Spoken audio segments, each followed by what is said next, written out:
Bon, vous savez, hein, le tourisme, c'est un secteur simple et complexe.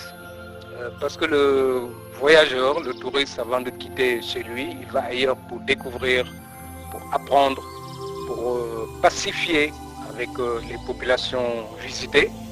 Et donc, il faut leur montrer une plus large gamme de produits. Alors, on a souvent tendance à confondre produits et réceptifs et hôtels, etc. Mais en fait, un produit, c'est par exemple l'attraction, le fait de visiter les crocodiles là-bas, les tortues, etc. Le fait de venir dans un environnement comme ici, où on est en contact direct avec la nature. Quand vous êtes au restaurant ici, dans l'établissement, où vous êtes dans une chambre, vous logez à l'intérieur même d'une forêt, d'une mini-forêt équatoriale, on va dire. Hein. Bon, je ne vais pas, par exemple, dire autrement que comme ça, parce que vous avez vu comment c'est touffu, comment c'est dense, avec 250 espèces d'arbres, avec une piscine, un restaurant, un bar, et puis là, bientôt, la cage que vous voyez derrière, là, dès cette semaine, on va implanter les 20 pans que j'ai élevés moi-même, couvés moi-même dans ma maison, qui sont maintenant très jeunes, que je vais amener ici, pour qu'on l'ajoute dans l'attractivité du parc. Bon, dans l'environnement même, quelqu'un ne peut pas passer devant Croco Park et Nyan Lodge sans flipper, sans se poser la question, mais qu'est-ce qui se passe devant, et sans se poser la question, mais c'est quoi ça? Donc j'ai créé un produit ici, en pleine brousse, où c'est au milieu des champs de mil, d'arachides, il n'y avait pas de forêt, et bon, j'espère, moi, mon souhait aussi, parce que je prône un peu le tourisme responsable, l'écotourisme, que l'État du Sénégal ait une politique orientée vers ça, mais ça fait 15 ans qu'on parle d'écotourisme, on parle de développement du tourisme intérieur, mais on n'y est pas encore. Parce qu'en fait, moi je pense qu'il faut avoir la volonté, il faut la connaissance d'abord de ce qu'on dit.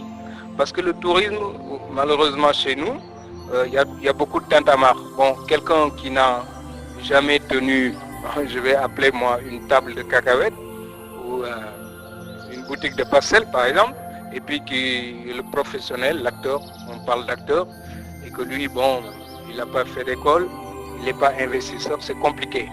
Alors des fois, on se retranche ici, nous, les investisseurs, dans notre petit coin, on travaille, hein, on crée des emplois, on crée des valeurs ajoutées, on ne dit rien, mais on est là, et je pense que c'est ça l'essentiel, c'est ça qui est important. Si on veut maintenant aller de l'avant au Sénégal, il va falloir créer des pôles d'attraction. Les pôles d'attraction, nous en avons. Gorée est un pôle d'attraction, par exemple, qui marche très très bien. Tout touriste qui vient au Sénégal veut aller à Gorée. La Grosse, ça l'était. Mais bon, il faut le revaloriser et puis l'animer, le dynamiser. Bon, à part ça, nous n'avons pas tellement de pôles d'attraction. Et un pays touristique, la première chose, c'est l'attractivité qui est importante. C'est le troisième A qui manque chez nous, qui fait défaut. Bon, en termes d'hébergement, nous avons à peu près ce qu'il faut, mais nous n'en avons pas aussi assez. Vous savez, quand on aura 20 avions Air Sénégal et qu'on n'a pas 3000 ou 5000 réceptifs, hôtels de classe en bon état, il ne suffit pas d'être clinquant, pas de bling bling, mais quelque chose d'acceptable pour l'Afrique, quelque chose de sécurisant, quelque chose de propre et d'honnête. Bon, je crois que là, en ce moment-là, le tarif de l'avion va baisser.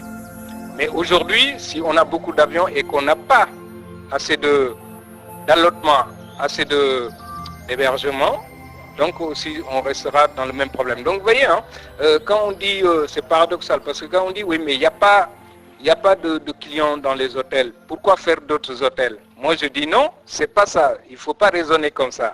Il faut raisonner qu'il faut faire beaucoup d'hôtels et en ce moment-là, les prix d'avion, il y aura beaucoup d'avions qui vont casser les prix parce que les avions vont être remplis.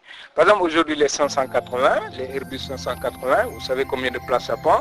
Si vous avez un hôtel, beaucoup d'hôtels qui jouent la concurrence et qu'on ne maintient pas le monopole comme ça l'était depuis 40-50 ans, il faut casser le marché et casser le monopole. C'est-à-dire qu'il faut créer plusieurs entonnoirs de distribution. Aujourd'hui, il n'y en a qu'une seule. Donc ça bloque. Ça bloque le Sénégal, ça bloque le tourisme. Et moi, je me suis toujours battu pour débloquer le tourisme. Bon, je le fais à mon niveau, à l'échelle première, mais qui a ses résultats. Parce que je n'ai pas peur, j'ai osé, comme on dit, mais parce que aussi je suis sûr de ce que je fais. Ici, le parc, il est là, le petit réceptif, il est là, en plein milieu. Moi, je dis rien à personne, je ne fais pas beaucoup de tintamarre ni de pub, mais bon, celui qui a envie de voir un autre produit, il peut le trouver chez moi.